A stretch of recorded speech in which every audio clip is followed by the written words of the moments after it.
So I'd like to pass it on to you, Lisa. Would you like to introduce yourself to the audience? Sure. First of all, it's so cool to see everyone coming here from all over the world. So thank you for joining today, no matter where you are. My name's Lisa. I've been all over the spectrum in terms of like my work experiences so far. Most recently, I've kind of founded my own company called Conscious Product Development. And it's been a weird and windy road to get here. And I'm a giant work in progress. So I'm happy to kind of share more about my journey and some of my thoughts and learnings along the way going through the School of Hard Knocks. Awesome, and thank you so much for joining us, Lisa. You have a wealth of knowledge and an impressive background, so I'm excited to sort of like get into that and hopefully share that with the rest of the audience today. So let's start with like an easy question. I haven't asked this question in a long time, but let's first of all, how would you define the role of a product manager? Let's just take it away, like all the way back. Like if someone wants to be a product manager, if you had to break it down for them, what does that mean to you? I recently saw a really funny Twitter thread about this. Jason Knight asked the question, like, if you were talking to people at a barbecue and describing what you did, like, what would you tell them? And the answers were like all across the board, and it was super entertaining. So my take on this is it's a combination of being a detective. You have to be very good at asking questions and being curious to try to discover new things about people, their behaviors, their wants and needs, and the problems that they're facing. You've got to be a quarterback, so able to kind of look around you and recognize opportunities that maybe other people don't see. A stitcher, so someone that's really good at connecting the dots between disciplines, between teams, between trends happening in the world and expertise that you've got in-house. Also being an optimizer, so someone that's very good at understanding all the pieces of the puzzle that come into play and noticing where there are gaps and how to fill them in. And finally, like someone that's human-centered. I think that's something that often gets lost when we jump into solutions right away, and understanding and empathizing with people and their own experiences is like a crucial piece of the puzzle to be a product manager. That is such a perfect example. And the way you sort of like put it, it's like 4 or 5 different people in one person. So that's like a lot of responsibility for one person to have. But thanks for putting it so clearly. I love the detective, quarterback, stitcher. Like, it's such a difficult role with so many roles and responsibilities. And I'm sure you know it's like different at every single company. So thank you so much for defining that. Definitely would like to cut that out and share it with other people. So now, how did you break into product management? I know you have like a very interesting background. So please, would you like to just share with the audience how you managed to like break into product management and what you were doing before product management? Because I think that story is also quite powerful. Sure. So I know a lot of product managers have like kind of weird stories about how they got in their first role. In my case, I played sports my whole life. I predominantly stuck with hockey and ended up having a boatload of injuries, which now kind of tie back to, I just got diagnosed with something called Ehlers-Danlos syndrome, which is a long story and it explains my whole life story. But those two things kind of made me curious about how your body works and like the things that you can do to like optimize your health. And so I ended up studying kinesiology.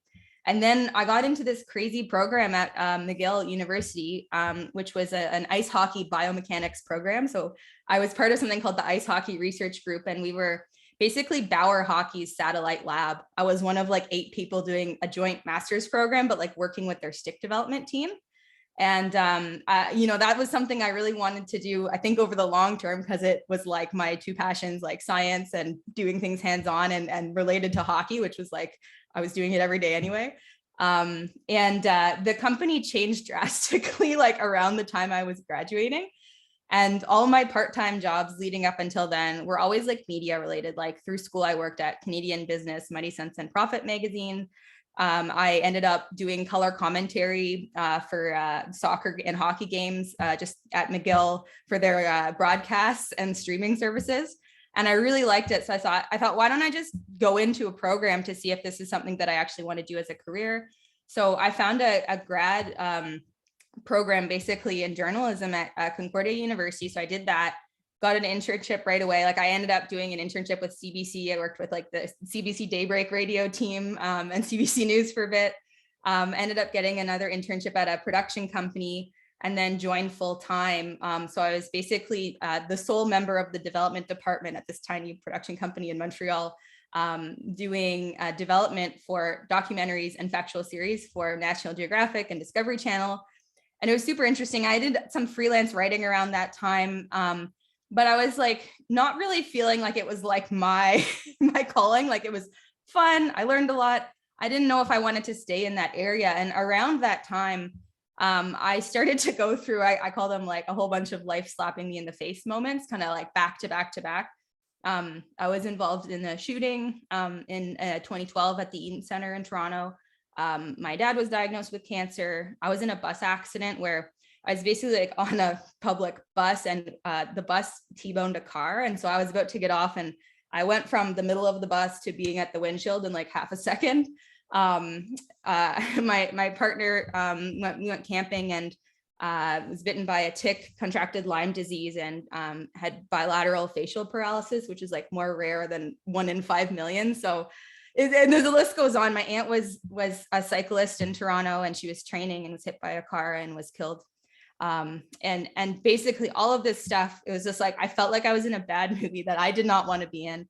And obviously it was like incredibly challenging to go through. And I went through therapy and a whole bunch of stuff just to like get myself back on track. And one of the most valuable things that I did, which I'm now incredibly grateful for, is I wrote on, it sounds really dorky now, like I wrote on a napkin, like all the things in my life that I wanted to change and why, so that I would feel more aligned.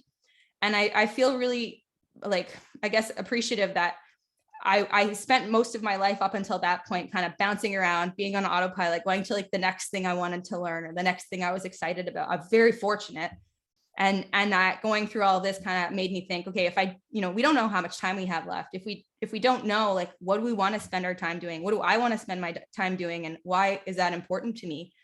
And the biggest feeling I had coming out of that was, I'd been part of a team my whole life, and I felt like I was very much on the outside of life looking in. I was interviewing people, I was telling their stories, and I wanted to be part of a team that was building something that was adding meaningful value to people's lives. So shortly after I did this on this napkin, I came across, it was like a picture from an internal Facebook group of a gym I was at.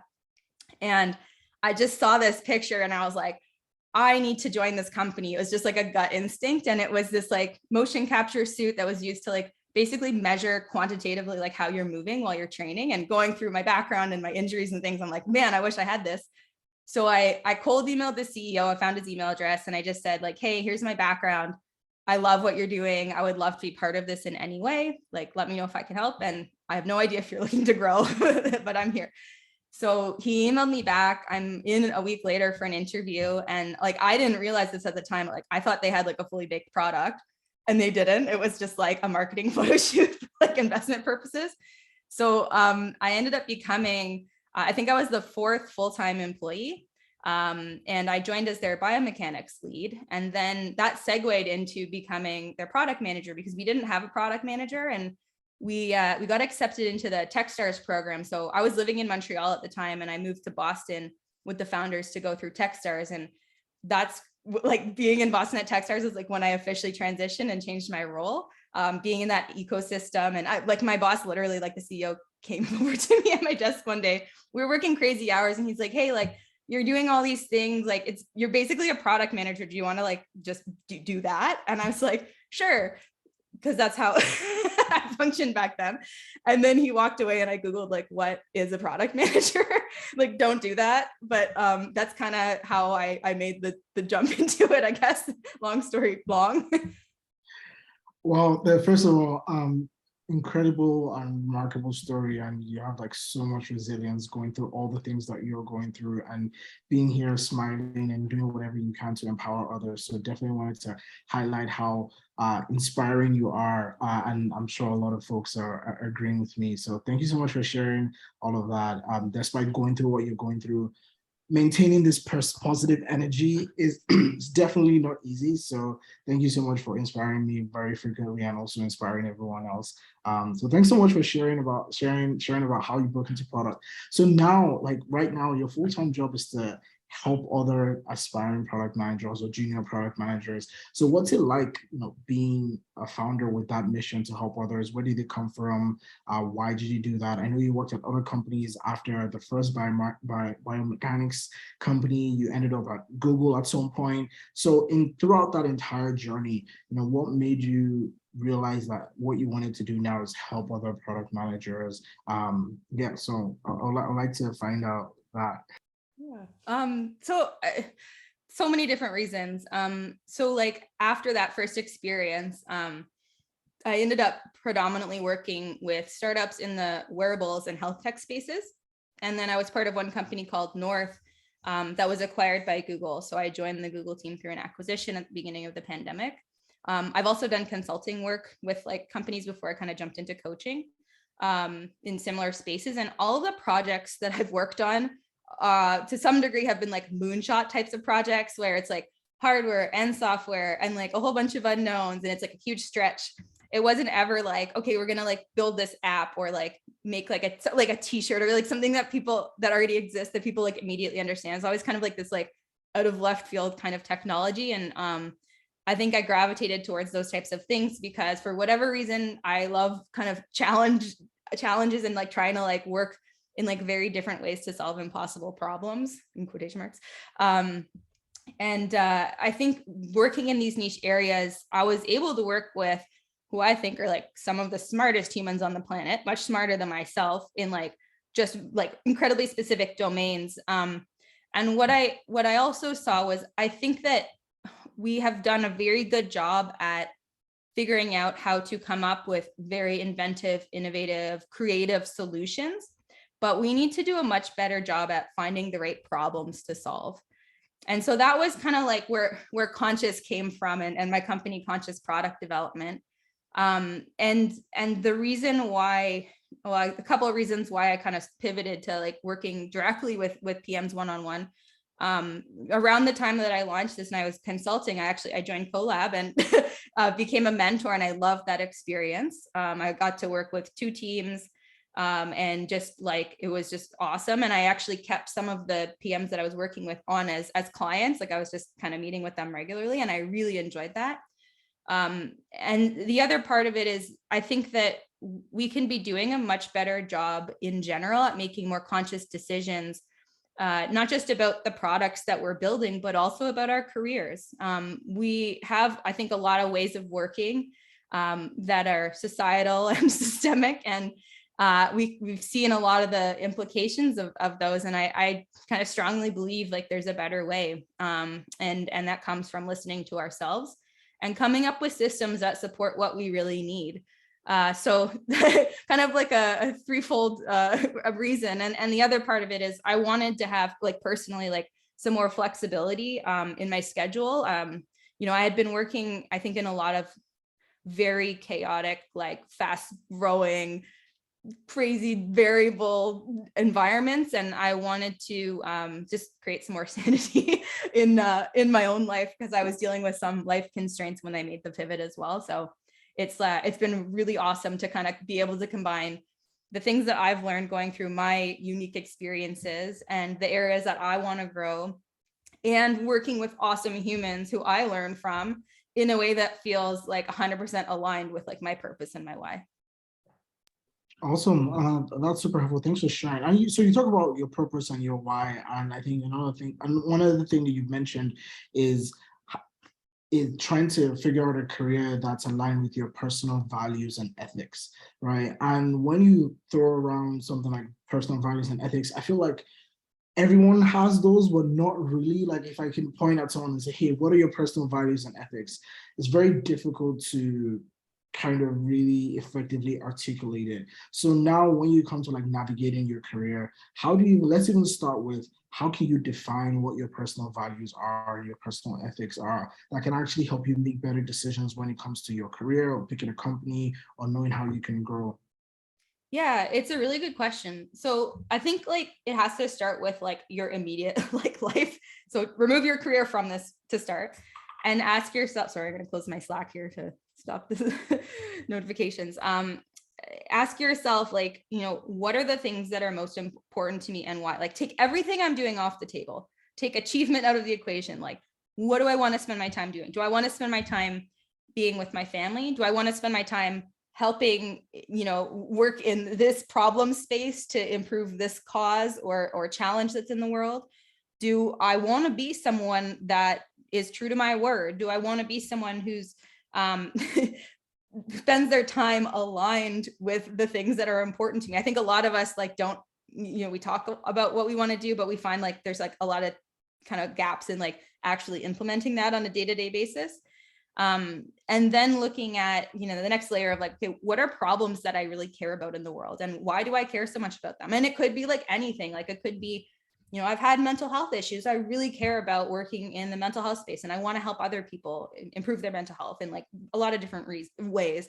It could be climate change or green energy. It could be transportation. It could be making more clean water available to more people in the world, like whatever it might be. I think looking at it through that lens first, before you even throw a career or a job into the mix, to create the right foundation. And then the other part of it is like, what do you want your day-to-day to look like? Like, if you could just kind of start with a blank whiteboard and just map out, my ideal day would look like this. I think not enough people do that and really question like, why they want to do the things that they're doing. And they just kind of take it for, well, this is just the way it is. I got to work 9 to 5. I have to do this type of thing. I've got to do things in this way. And so I think that on an individual basis, we can challenge some of those things. And the first part of that is just like understanding like, what do I want and why do I want it? And then going from those kind of fundamental blocks, then you can start to look at, okay, what are different permutations of like how I can organize my life and my career to like tick most of these boxes. I think it's very idealistic to like try to tick all of them and maybe impossible in some cases. But I think if you never do the work in the beginning stages, there's a higher chance that you won't have most of them ticked because you don't even know what they are. Yeah, that's super helpful. I'm just to dig deeper, because I know a lot of people who are transitioning careers sometimes have to make a huge compromise to just like get a job, So for example, some folks are trying to transition to product management, they might want to work at the Googles, the Microsoft, the Apples of the world, but sometimes that might be quite challenging for the first pivot. So they have to do some time and some other companies that, maybe not particularly a great environment or it doesn't really fit your values, as you've said. So in those cases, like how do you resolve that? When you have to figure out one step, like you have this goal that you like to be, even though that's not idealistic, but that's where you want to go to. But then there's all these steps that are very challenging and sometimes against your values. How do you navigate situations like that? It's a great question. A book that's really helped me is one called, there's Design Your Life and Design Your Work Life. I'll talk about them in a second, but I kind of see things from there's two ends of the spectrum. There's like, you can plan everything to a T and you can wing it and then just be in exploratory mode. I think there's a fine balance in between there where you can kind of figure out your rough trajectory and like the questions that I kind of went through earlier, and then map out and kind of some of the initial milestones to like get to like, where that trajectory leads. I think having that mindset going in can make a lot of the pieces of the puzzle in between make sense. So instead of kind of going in on this end of the spectrum and being like, well, I don't know, I'll just try it. Or on the other end of the spectrum and like having everything planned out, but like it's never going to unfold like that and being disappointed. If you can kind of come in somewhere in between, and then you can map out, okay, like what are my guardrails and constraints right now? So say it's like, I need to make X amount of money to survive. That's like a very common constraint that all of us live with. Maybe joining an early stage startup is what you really want to do, but maybe you don't feel like you have the experience. And also maybe like it's not as financially supportive of an environment. But if you can find a situation that gets you closer to that, so say it's joining a larger company that has a better salary or has a better learning environment, great leaders to learn from. If you can make conscious choices about the things that you want to learn at which stages in your trajectory, I think it ties everything back to like your own why. So it becomes easier to block out, okay, yeah, like I don't like these parts of what I'm getting into, but I know that I'm in line with the way that I want to be working. And maybe there are things that I can do outside of work to like feel more aligned or compensate for the things that like aren't ticking these boxes in my day-to-day job. And I know that looks very different for different people. But I think just having that mindset and that approach going in can help us tie like the things that we do every day to our own whys and the directions that we want to go in, but also create iterative feedback loops to give us information that we can use to like make better decisions going forward. So say, you know, you want to work at an early stage startup and that's what you're kind of like gung-ho about, but then you work at a larger company and you actually like really like certain aspects of it. Then you can have a check-in with yourself and say, hey, like I did this new thing. I collected data about myself. Now I can make some adaptations in like what my original plan was, because I have better visibility and I have a better perspective now, and I know myself better. But if we kind of get stuck in planning mode and we never actually act, or we get stuck in like, and I was more on this side of the spectrum, like I'll try everything, but like it's not really like connected. I think both of those things can be like frustrating and overwhelming. Yeah, that's super helpful. Thank you so much for giving us like that, like those guardrails to help navigate your career. So thanks for sharing. So now back to product management. So I love your definition that you gave in the beginning. There's a lot of folks who want to transition. What is the one thing or a few things that you think people misunderstand about the role? Because, you know, going into the role, you read a lot of blogs, read a lot of books about how it is, and then people actually do it and find that there's a lot of differences. What is the most important thing or the thing that you see people misunderstand about the role, like in general, that you can sort of like shed light on today? I think it would, I mean, lots of different things, but probably the main one that comes to mind is thinking that you have to know everything, like coming in fresh. I think that in a lot of other industries, you have to have a certain kind of like knowledge base and like have all the answers by the book to certain types of questions. I think in product, the types of skills that you need are a little bit more freeform. And even if you're a CPO or head of product or director of product, like you won't know everything. It's the nature of it is like it's constantly changing. If you're working like you mentioned before, like it could look very different in different industries. You could need a very different set of skills, obviously fundamental skills there, but like a different set of like more fine skills depending on the type of stage of product that you're working on. Is it a hardware product? Is it a software product? How big is your team? You know, how cross-functional is it? Like all these different variables that come into play. Like, I don't think anyone can like be like 100% prepared coming into their first role. They can feel like more confident if they have certain kind of repetitions in under their belt. But I don't think that it's like this thing that I think even seasoned product managers like constantly striving for, like to like feel like they know everything, and it's just never going to happen. I think the biggest like thing to take out of that though is like to like, even if you don't know everything, you have to figure out how to find the answers and how to get the information that you need depending on your context and that you're dealing with and the role that you're in and the team and things like that. Cool. Perfectly said. Yeah. I always emphasize it to people like you don't have to know how to code, know how to design. I feel a lot of people try to check the list of I need to know every single thing before I transition. And just by being, like you said in the beginning, a good detective, because detectives find answers to questions. So that is the aspect of being a detective that sort of like comes in handy, I guess. Exactly. So another follow-up question to that is like, you know, what would you see are the biggest challenges? So that's like a misconception. You need to know everything. So you've overcome that now. You can embrace the unknown. What other challenges would you say aspiring product managers face or junior product managers face? And then how can they overcome some of those challenges as it relates to even just like transitioning in? Yeah, so I think I kind of want to separate them because I think aspiring product managers breaking into product experience like a certain set of challenges, and then junior product managers like some similar challenges and then some different challenges. On the aspiring side, I think specifically now with the way that like the market is in the world in general, I think just like getting your first role is a challenge, and I would say more so now than like when I first got my first role. I think it was a lot more freeform, and now it's like, I think product has progressed. So it's like more formal, there's more structure in place.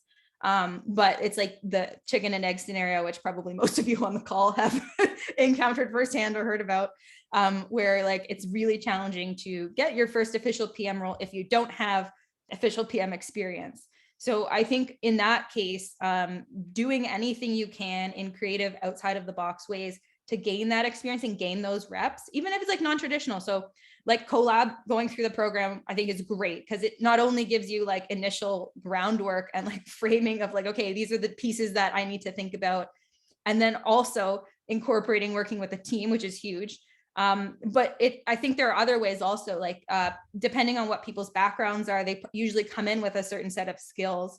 And then it's like, how do you like fill in the gaps? You have to figure out what those gaps are first. I work one-on-one with my clients. We do a lot of 360 feedback with colleagues, friends, and family.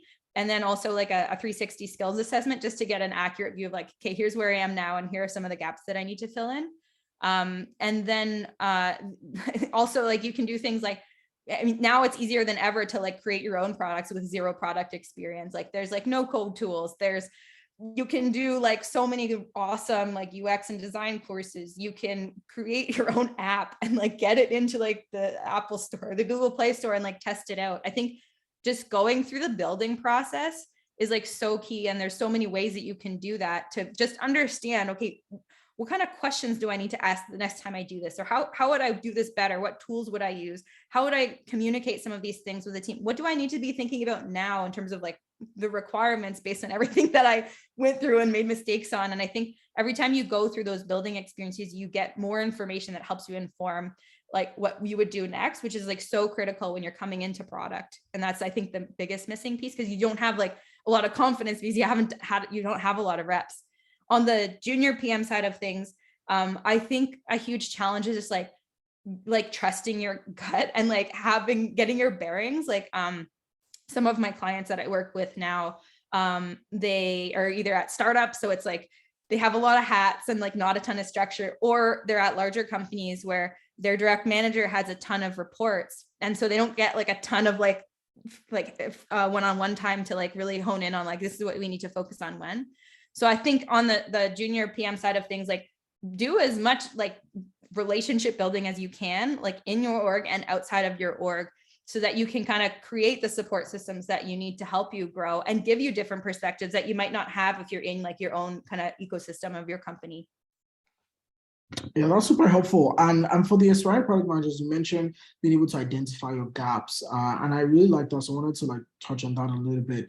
So for someone who is trying to, so they're doing all the things that they need to do to get some experience, how do you even take a step back? I know you mentioned a couple of things such as like 360 feedback, speaking to your colleagues. What things can people do on their own to be able to identify the gaps that they need? Because like they want to be a product manager, they're here with certain skills. How do they sort of like identify this gap and start working through that? Do you have any frameworks or any methods that people can do on their own to try and figure that out? Yeah. So, I mean, this is a good question. It's something that I wish that I had when I was starting. Like, I had no idea what I was doing in the beginning. I was like asking people a million questions because I had no frame of reference. Even if you Google like, product manager skill set, you get like the answers are all across the board. So I want to maybe see if I can link to this in the chat here. I wrote an article a little while ago. When was this? In April. I'm going to link to it here in the chat. It's called What It Takes to Be an Exceptional Product Manager. And this is kind of like my take on looking at it holistically and breaking it down into human skills, foundational skills, team skills, product specific skills, and technical skills. But knowing that each role that you're looking at, like these skills and the ones that you need are going to skew slightly differently. So that's where knowing what your trajectory looks like and knowing what problem spaces you care about really come into play, because then you can kind of gauge like, okay, say for instance, I'm super interested in AI, and I'm also super interested in the climate space. Then you can kind of like gear the skills that you're like learning and building off of like to those types of trajectories versus casting just like a massive net and then like spinning your wheels. I also like to think of it in terms of like a roadmap, like just like you'd build for a product. I create like with my clients that I work with, I actually want to create a template that I'll share publicly. I have something called the Product Manager's Career Guide that this is part of, that I just launched just over a week ago. And basically, it's like if you take like a typical now, next, later roadmap that you would use for a product, why not apply that to your own career? So if you've got your trajectory and kind of like bigger picture, broad stroke things in the later column, you can kind of map back to like, okay, I'll do my 360 kind of assessment and feedback and understand, okay, where am I actually at this precise cross section in time? You can identify where the gaps are. There's probably gonna be a lot of them because like, unless your long-term plan is like 1 year away or 2 years away. And then you can figure out, okay, well, what skills can I focus on now? And what skills make more sense to focus on a little bit later? And then, or next, and then in the later column. So I think the problem that a lot of people have is like, they just figure like, this is so much, I don't even know where to start. But if you can break it down so it's digestible and kind of come at it from a methodical approach, like where you're like, okay, these are the things that I'm going to focus on in this role that I have coming up. And these are the things, say it's like, I want to gain some technical skills in AI in this case. I want to gain really like basic product skills from a leadership team that I trust. So I know I'm like doing things the right way. And I want to build some basic like human and foundational skills.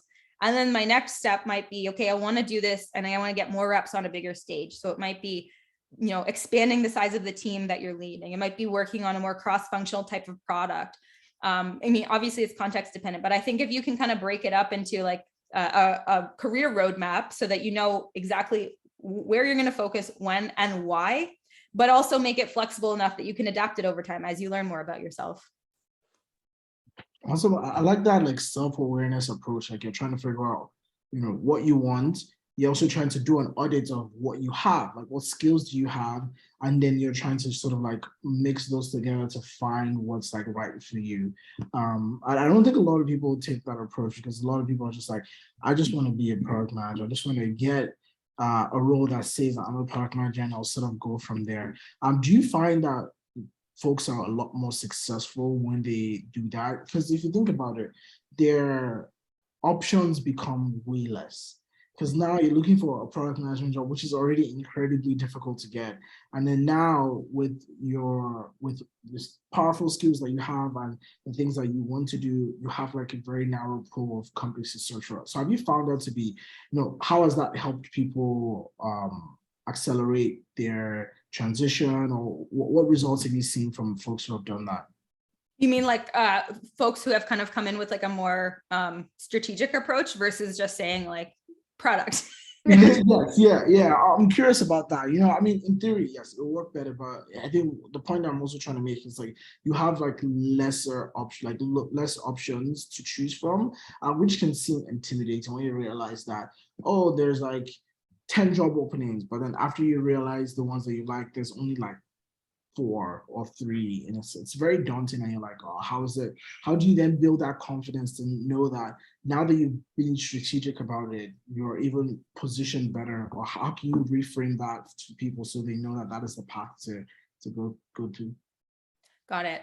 Yeah, I think like the preface to this is like, I don't think there's any one perfect approach. I think it depends on so many different factors, and each person kind of brings their own perspectives into that. I think one of the biggest things is like, what are your trade-offs? And what is the kind of current situation? And like, let's be realistic about it. So the way that I kind of see it is like, how do we tick the most amount of your boxes? And let's at least figure out what those are in the first place. But there are definitely, I think to your point, situations where like, it's just about getting your foot in the door. It's just about getting some initial experience on and something to springboard off of to get to the next thing. I think on the flip side, in terms of performance and being successful, I think if you kind of look at sports, for instance, like you see a lot of athletes who are just like incredible athletes, but they don't progress because they're not like, it's not their passion, and they realize that. I think that for us to like basically function optimally from like a mental health, physical health, spirituality perspective, like we have to figure out how to find alignment in our lives. So unfortunately, that's often very challenging. And I think the way that we can look at that is like, let's just do the best job that we can for us right now and figure out, okay, what can we control in these situations and what can't we? Right now, for instance, like the market's a little bit insane. It's not impossible to get great jobs. And I've seen a lot of like jobs posted lately in different areas that I would not have expected. But I think just kind of balancing being realistic about like, okay, here's where I'm at. Maybe I don't have a lot of leverage because I have like no financial runway and I need a job ASAP. And I also want to gain product management experience. Like if that's your reality, like, yes, you probably shouldn't spend 6 months trying to find the absolute like perfect job that you can like thread the needle with. But if you're in a role right now that you like, that's paying you well, and you're in more of like an abundance mindset, like why not put the time and effort into figuring out where can I find alignment? And I think you can kind of look at that in stages also. It doesn't have to be, okay, like now I've made it. It can be like, okay, well, how do I just kind of chip away at the sculpture? So I'm like defining things and designing things so that they fit me better. Awesome. Thank you so much for sharing. Next question that I have. So you have, the gap in your skills that you've been able to identify. You've gotten a lot of like experience. You've done a lot of things, whether that's like collab or something else to show your work. Sometimes people still find it challenging to convince hiring managers, because the job search is very different from even getting the skills that you have. So you've gotten the skills. What would you say are the most helpful things for people to do to better improve their chances of actually landing that role, and sort of like closing down the hiring manager and making sure that they can actually land the role through the job search process? Yeah, is a really good question. I think the first thing is, if you kind of picture like the hiring team or the hiring manager's like customer journey and like coming across you, that's often a really helpful first step, because you can then understand, okay, like, they're looking at my pro, and I do this myself sometimes, even with my own LinkedIn profile. I'm like, if I'm talking to someone, I'll put my hat on, their hat on my head, and kind of figure out, okay, well, what would I have questions about if I was looking at me, or if I was looking at this situation on paper? What would be unclear? What concerns would they have? Where are the gaps based on the problems that they're focused on solving right now? And so I think doing your research to know the problem space that they're dealing with, hiring team and company, and the kind of current ecosystem that they're living in, and then looking at things from their perspective, looking at yourself, like, okay, well, what are the things that they'd be most concerned about and maybe have questions about? And then going from there to figuring out, okay, well, what can I do preemptively to like mitigate any risks, to instill confidence, and to position myself so that they don't actually have to do a ton of extra work. One example of this is, if you look at a huge trend that I'm seeing just on LinkedIn, like so many hiring managers will reach out, and recruiters and things, by like searching for people on LinkedIn. And looking at like the headlines, like I think there's a huge trend right now to making the headlines like very specific. So instead of just saying like product manager, making it specific, like hardware product manager, or like cloud product manager, or like the specific roles that you're like looking into, so that you're like more likely to like come up and be on the radar. And then you're like connecting the dots for them. So you're positioning yourself already, so they don't have to do the work to do that. And then when you're actually like having conversations with them, I think just approaching them with like a lot of curiosity, like make sure you come in with your own questions, and you're interviewing them as much as they're interviewing you. Figuring out how to tangibly show your experiences so they like understand immediately the value that you could add. And this can be done even if you're coming from other industries. I think the most important things are like, if you look at your previous experiences, can you break out, okay, what were the business impacts that I had doing this thing that I did? And what were the direct customer impacts that I had? And if you can communicate those very clearly, it removes a lot of the work on the hiring team's behalf. I think it positions you well to be able to just immediately like slot in to like solve the problems that they're facing. And then going through repetitions, like don't be very like open and know that you're growing, and don't be afraid to like jump on a call and do like a mock interview with somebody to ask for feedback. I think tons of product people went through this themselves and are like very willing and able to like provide that feedback for free. Record yourself, to understand how you come across when you're in an interview. In the sports world, like there's this thing called like the inverted U principle, where like if you're kind of going into like a sports game or like an event that you're competing in, if you're like too amped up, it's a bad thing. And then if you're like too flat, like you don't have enough energy, is a bad thing. So it's like, how can you kind of like meet things at the top of that curve? Is another thing to like think about going into interviews, and figuring out how to like match people's energy and show your unique value. And I'm a huge fan of doing things like creating your own like one-pager cheat sheet, so that you know, even if you're feeling stressed and nervous, if it's like a phone call or even a video interview, you can like have it in front of you, so that it's like you can just quickly, okay, glance down, I'm centered, I got this. I already like thought through all of these things, maybe not all of them, but like most of them, and I'm okay. I think doing like little things like that, it's not like one big thing is gonna like make you land the job. It's like an accumulation of like 100 little things that I think move you closer to being able to get the role that you want. Awesome. Thank you so much for that. So you've mentored countless number of like aspiring product managers. What would you say is like the biggest trend that you see, or what's the commonality there that you see across all of them that you would like to like highlight, either good or bad? I'm just curious. Yeah. Um, so on the, I think, positives, like it is so awesome to see, you know, people that want to get into product management from like every type of industry, every country. I think it's become like a lot more accessible, and something that people can see the value of immediately. I've seen a lot of people who are in roles where they realize they want to have more or a different impact on the business. They want to have closer connections to customers.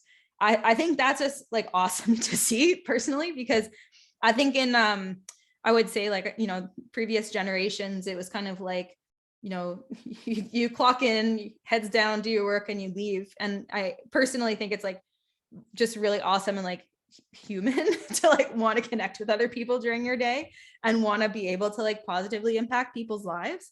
So like that trend is like awesome and really inspiring and motivating.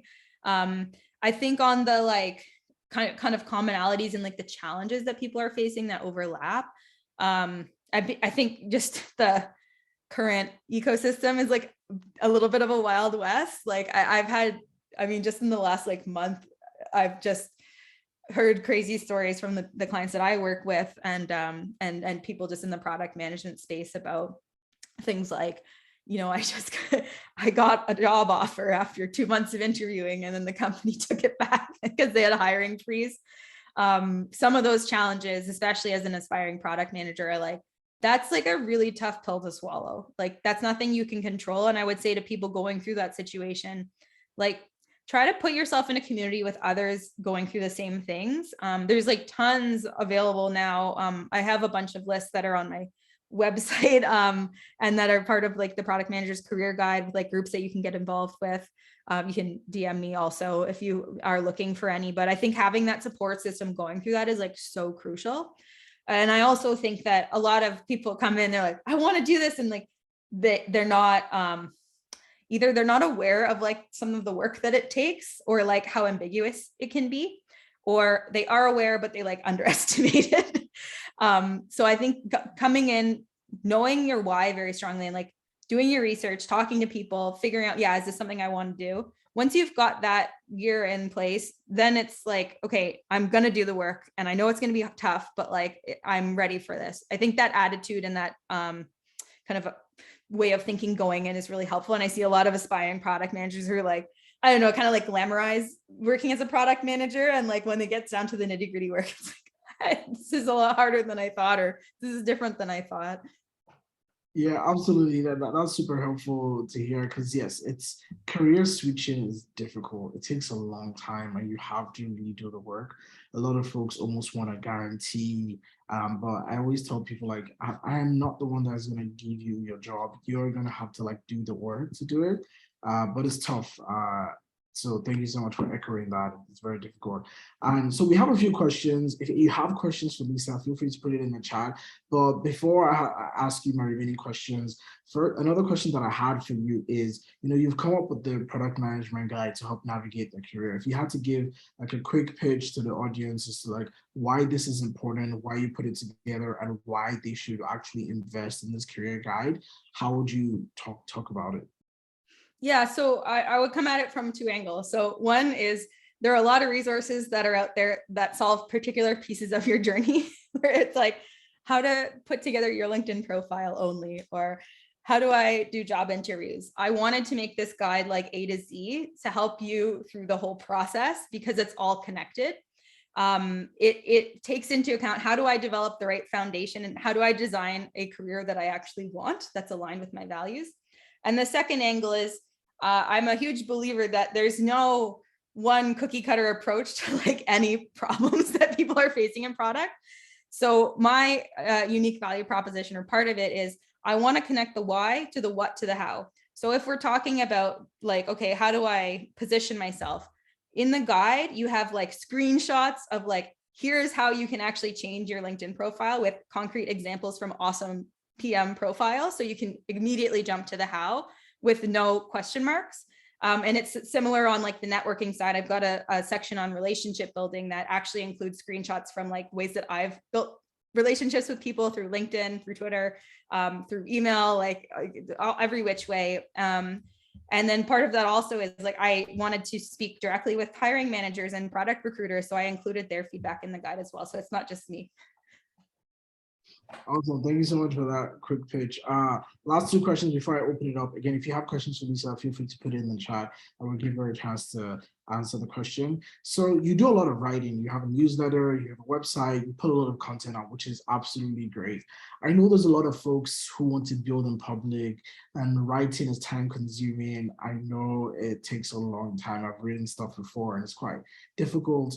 You know, what advice would you give people who are trying to build in public, even if it's not writing, but they're trying to do something else to showcase their skills? How do they get over that hump or that cringe or whatever it is that is preventing them from getting to the point of showcasing their work, which can actually take them further to in terms of where they're trying to go, whether they're aspiring or they're junior, all of that good stuff? Yeah, so but for what it's worth, like every time I sit down to like write something, and like every time before I like share it, I feel like, who am I? What am I doing? Like major imposter syndrome. So like I went to journalism school, and like I've been writing very consistently in the product space for the last year, and like I still feel like that every time. So like that's normal. I think figuring out like what is your unique perspective or point of view. I think a lot of people don't want to come in and then say kind of, because they might feel like, well, I'm not, you know, the world expert in this space.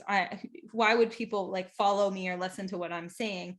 I think you can be really smart about the perspective that you take. I follow a guy named Justin Welsh, who's like a great solopreneur. He's got a lot of like really helpful courses and content that he shares. And one of the things I got from him was figure out like, are you a discoverer? Are you someone that like discovers content and then shares it with people? Because that's a unique perspective to have. That's very helpful because you're doing the gathering work for people. And then maybe you can add kind of your 2 cents and your unique spin on it. Or are you an observer? Are you looking at, you know, trends that you're seeing and then commenting on that? Or are you a leader? And I think a lot of people think like kind of like that, I have to be a leader. I have to be like on a podium the whole time. I think people jump to that right away, but it doesn't have to be that way. And I think figuring out what your unique niche is, or like, what do I care about? And like, what's my take on this based on my perspective and experience that like might be unique to the things that I've been through. Everybody's got a story to tell, no matter who you are, where you're from, no matter how much writing you've done, like everybody has a story that they can tell in their own way that can help other people. And so I think the best way to start is like start small. Don't jump in and say, I'm going to, you know, write a 500-page book right away. Like you can start by doing, I mean, you could look at your writing like a product. You can do iterative tests. Like you can practice with some tweets, and that's like a pretty low fidelity way. You can see what kind of feedback that you get. You can ask questions to understand what problem spaces do people care about. And the biggest thing that I've learned is like, if you can like basically make a system out of it to like make it a habit and make it something that like, it's never going to be perfect no matter what you do. But if you can create a system where your like goal is to constantly like improve it, where you're like getting feedback from people and then putting that into the next thing that you write, and then you do the same thing over and over again. And if you see like things that like really great writers write, that didn't happen overnight. They had to do a lot of work to unclog the pipes first. Yeah, thank you so much for sharing. And yeah, again, same here. I feel major imposter syndrome. Like even while trying to compose a tweet, like I overthink it so many times. I write it 3 times for just like simple 140 or 280 characters. So it's nice to know that I'm not alone. So final question of mine before I pass it on to the audience. So you've done a lot, in your career. You've gone through several like life and career changes. What would you say are the top influential moments that have encouraged or helped or fueled your growth in your career to where you are today? So could you share that with the audience, or would you say is like your biggest takeaways or lessons that you'd like to leave all of us with? Sure. Okay, so I talked in more detail about some of these things in another talk I did that's on YouTube, called Find Your Own Product Market Fit with Women in Tech Global. In the interest of time, I'll just kind of do rapid fire.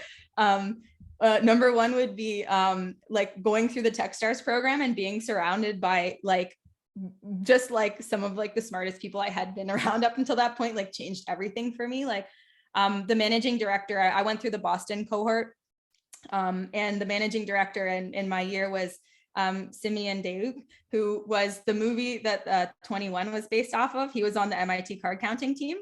And so like I got to like go to his house, and like he was with us every day, and like we go running, and like just hearing his stories firsthand, it was like mind blowing. And like kind of, I guess I kind of up until that point felt like, oh, like there's like the people that do these things are like here, and like I'm like not even anywhere close. I'm like out of the picture. And being able to connect with people like that and just like talk to them, like realize, oh, like they're actually they're humans who've like just figured out ways to overcome insurmountable obstacles and listen to their gut and combine their unique skill set with like things that they observed in the market. Like that was like a huge kind of like mind-blowing moment or situation for me to be in. The second one would be, I think, a couple things that happened when I was at North. Just the ecosystem that we were in, we solved so many problems that everyone else in the world said were impossible. That was just like the most empowering feeling, working with an incredible team. And then also at North, like I got to meet Kara Swisher, and like this is a whole long story. I talk more about it in the other talk, but basically it kind of ended up meeting her at a conference. She was like, what do you do? And I said, I'm wearing it because I was wearing the smart glasses. And this kind of ended up in this like crazy chain of events where she like invited me to a conference that she was hosting, and then talked about the product that I got her outfitted with on her podcast, and it went out to like millions of people. It was like so random. And then the last one would be like starting conscious product development. And I picked starting because that was the hardest thing, just starting. I'm still figuring out, in my own roadmap, like, okay, where should I focus next, and why, and things like that. But I think just starting was the hardest part. It was kind of like a glass ceiling that I really wanted to break through for a lot of different reasons. So if there's something that you're looking at starting or doing right now that you've been scared about, if it's writing, if it's like trying to figure out how to land your first role, if it's reaching out to like a coach or trying to find mentorship, like get off the call today or whenever you're listening or watching this, and just take one small step in that direction. And that's all it takes to get the ball moving. Awesome. Thank you so much for sharing. Really appreciate it. So now we'll be moving on to some of the questions. I know we're very short on time, so let's see how many we can get through before we open up the breakout rooms. So the first question, what are some of the systematic problems that get in the way of developing products in a conscious and ethical way? Is there some kind of ethical framework that we can use to evaluate the potential impacts of the product?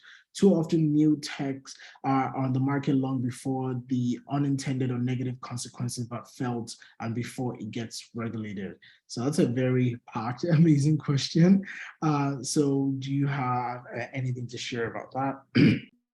Okay, so I'm going to share two things in the chat here. One of them is my conscious product toolkit. I just put the link there. To answer the second part of that question, like here are tools that you can use to develop more ethical products. There's everything from books like, I literally have them here. These are some great ones to start with.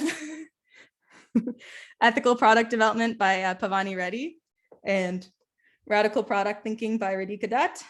And then looking at, there's like a whole bunch of tools. There's Center for Humane Tech has like an awesome course, Foundations of Humane Technology, that's free. I would encourage everyone to take. There's like just a lot of really cool tools that have cropped up. There's one called the Tarot Cards of Tech. So when you're like basically developing your product, you can use like the questions in these cards to answer preemptively, kind of do pre-mortems to be like, okay, could our product be having any unintentional consequences? Who is most vulnerable? Who are we excluding from this? Things like that. On the first part of that question, like what are the systemic problems? I wrote a post about this recently called A Call for More Conscious Products.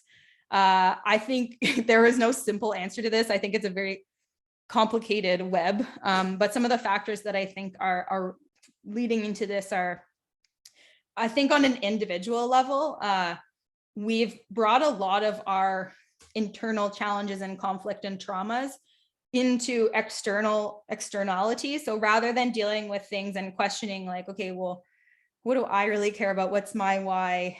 And dealing with our own challenges personally and through therapy or whatever that looks like, having your close circle of VIPs that you chat with.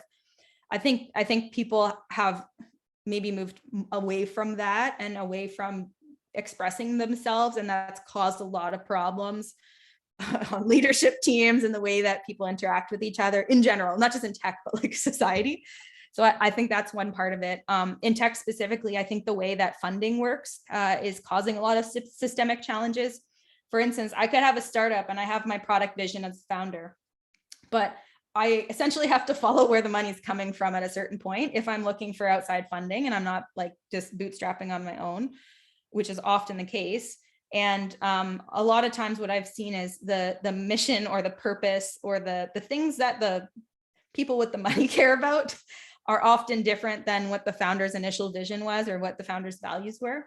And then that money comes at just like an exponential pace. So a lot of times teams don't even have time to think about what specifically are we going to do with every dollar that we're getting. And it just becomes this kind of like chaotic situation that feeds into itself. I think a more, I guess, maybe this is too idealistic, but another way to approach this would be like, if you've got an idea for a product that you want to build, create a low fidelity version of that and test it. There are so many creative options for that now with no code tools, you could even use like paper prototypes and like just like really basic things to like test your idea first. And then if you are looking for funding, make sure that it is absolutely needed, and try to find investors whose values you're aligned with. Don't always just follow where the money is. I think another part of this is our kind of like fast food culture of like, I mean, just on the food side of things, it's like, we're not investing in like actual sustainable nutrition. We're focused on the next quick hit. And I think that applies to tech as well, where I think about, if you look at like Maslow's hierarchy of needs, I would question like how many of the products that you use are actually like helping you meet your needs or hindering you meeting your needs. I think that a lot of companies can do, and teams in general can do a better job of like baking those into and that thinking and being able to think about, okay, well, what do people actually need? How are we actually solving this problem? How can we solve it elegantly versus creating more problems? Rather than let's just do this thing quickly and then we'll fix everything else that we cause in its wake with Band-Aid solutions. I think that there's too much of like a fast-paced way of working that actually creates a slower return, where if you just take a breather, I think at certain checkpoints along the way, it could actually help teams work faster and smarter. Awesome. This is so impactful. So thank you so much for all those answers. I think that's the only question that we have time for. Thank you so much, Lisa, for taking the time to be with us today. So I'm going to stop recording now. We'll move on to the networking portion. Lisa, you're welcome to stay behind. I'll open about 2 to 3 breakout rooms. Feel free to like hang around, relax, and sort of like chat with one another. So I'll be doing that in just a second. But Lisa, really do appreciate it. Any last words and nuggets for everyone in the audience? Well, thank you so much for having me and being able to have this conversation today. I think the biggest thing is like, nothing is impossible. No matter what anybody says, like there's always a way to do the thing that your desired outcome is. It's, I think, figuring out how can I map the connecting points and how can I surround myself with people and create an environment that helps me get to where I want to go. And it's not often one giant leap. It's how do I take some small steps in the beginning? So just kind of want to leave that with you to say, like, whatever you're thinking of doing, like it is possible. Wherever your heart is at, like there is a way, and don't give up on that.